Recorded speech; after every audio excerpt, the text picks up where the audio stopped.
लहान मुलांना चिप्स, कुरकुरे असे चटपटीत पदार्थ खायला फारच आवडतात. बाहेर गेलो की हमखास एक पॅकेट चिप्सचं घरी येणारच. परंतु आज मी तुम्हाला अगदी वर्षभर टिकणारे हे बटाट्याचे चटपटीत कुरकुरेची रेसिपी दाखवणार आहे. जे एकदा की बनवलं ना, अगदी वर्षभर तुम्ही हवं तेव्हा त्यांना तळून देऊ शकता. खायला इतके भारी लागतात ना, अगदी लहान मुलं तर काय, मोठे माणसंसुद्धा आवडीने खातील इतके भारी हे कुरकुरे आहे.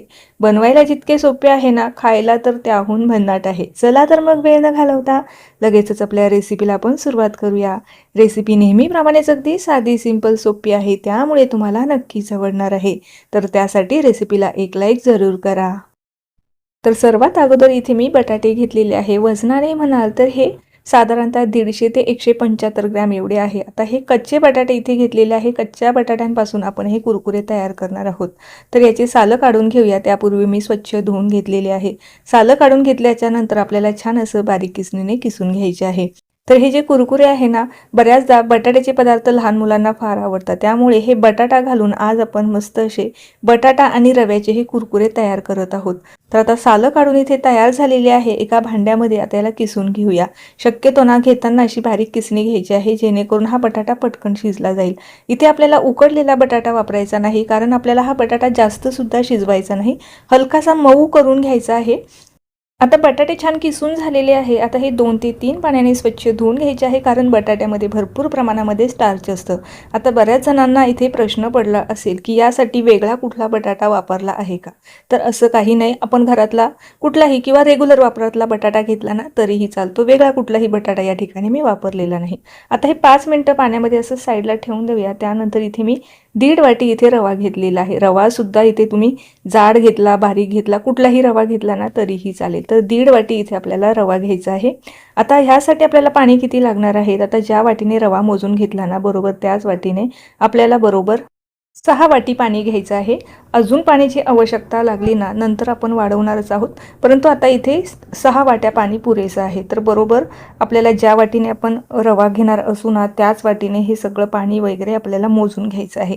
नाहीतर आपला अंदाज चुकू शकतो. आता हे पाणी जे आहे ना, आपल्याला छान छान गरम करून घ्यायचं आहे. पाणी गरम झालं की त्यामध्ये चवीपुरतं मीठ घालायचं आहे. मिठाचं जे प्रमाण आहे ना, हे लक्षात ठेवायचं आहे. अगदी कमी घालायचं आहे, कारण आपण हे जे पदार्थ आहे ना वाळवणीचे, वाळल्यानंतर हे कमी होतात. त्यामुळे आपला जो पदार्थ आहे हा खारट होण्याचे चान्सेस जास्त असतात. त्यामुळे सुरुवातीला मीठ कमीच घालायचं. तर मीठ घातल्याच्या नंतर आपण जो किसून घेतलेला बटाटा आहे आपल्याला ह्या गरम पाण्यामध्ये टाकायचा आहे. स्वच्छ धुवून घ्यायचा आणि त्यानंतर घालायचं आहे. आणि त्याला छान असं 2 ते 3 मिनिटं हलकासा मऊ होईपर्यंत शिजू द्यायचा. म्हणजे साधारणतः 1.5 ते 2 मिनिटं आपल्याला हा बटाटा शिजू द्यायचा आहे. आता हलकासा शिजला आहे, रंगसुद्धा हलकासा ट्रान्सपरंट इथे दिसत आहे. यावेळेला आपण जो रवा आहे ना, तो आपल्याला यामध्ये थोडा थोडा करून घालायचा आहे. एकदाच घातला तर फटाफट मिक्स करायचा आहे. गॅस कमी करायचा आहे, नाहीतर गाठी होण्याचे चान्सेस जास्त असतात.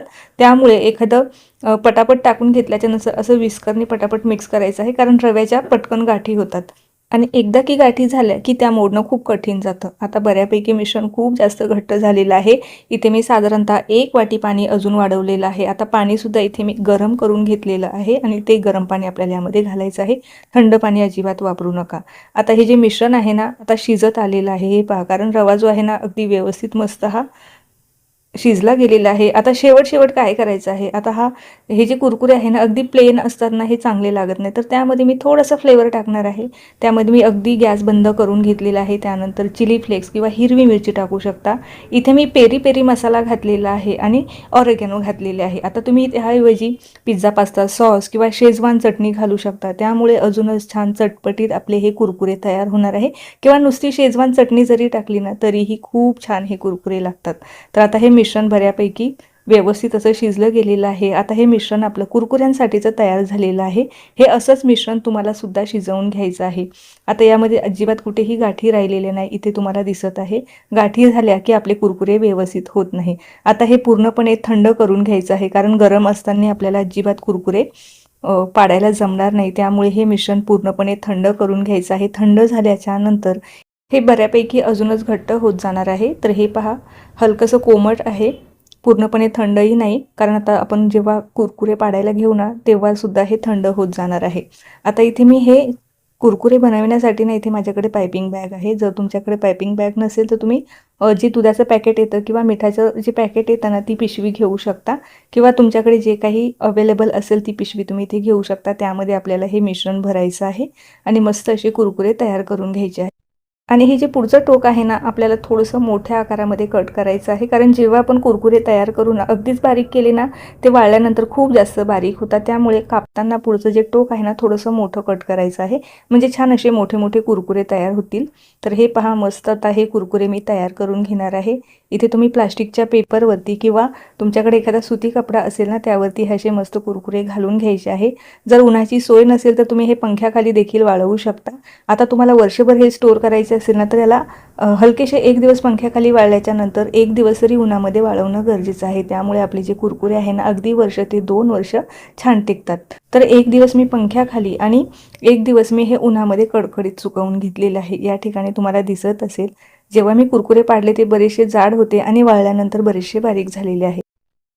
ही रेसिपी बनवणं सुद्धा खूप सोपं आहे. अगदी मोजक्या 2 ते 3च साहित्य आपल्याला हे कुरकुरे बनवण्यासाठी लागलेले आहे. बाहेरचे चिप्स कुरकुरे खाण्यापेक्षा असे हे कुरकुरे बनवून वर्ष ते 2 वर्ष स्टोअर करून ठेवा. अगदी छान टिकतात, अजिबात खराब होत नाही.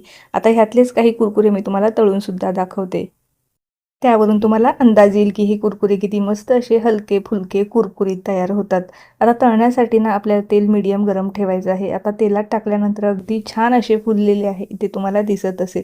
यामध्ये ना मस्त असे अजून वेगवेगळे फ्लेवर जे आहे ना ते मिश्रणामध्ये मिक्स करून वेगवेगळ्या फ्लेवरचे सुद्धा तुम्ही कुरकुरे इथे बनवू शकता. ते सुद्धा अजूनच छान लागतात. तर मस्त हे कुरकुरे तयार होतात. तर ह्या उन्हाळी वाळवण रेसिपीमध्ये ना ही रेसिपी तुम्ही जरूर ट्राय करून पहा. अतिशय भारी होते आणि झटपटसुद्धा होते, तेही अगदी कमी मेहनतीमध्ये. आता ह्यातले काही कुरकुरे मी इथे तळून घेतलेले आहे आणि बाकीचे जे आहे ते मी स्टोअर करून ठेवणार आहे. तर मस्त हे कुरकुरीत झालेले आहे आणि अगदी दुप्पट तिप्पटसुद्धा फुललेले आहे. तुम्हाला या ठिकाणी दिसतच असेल एकदम छान कुरकुरीत होतात. नक्की ट्राय करा आणि ही रेसिपी कशी वाटली ते मला कमेंटद्वारे कळवायला अजिबात विसरू नका.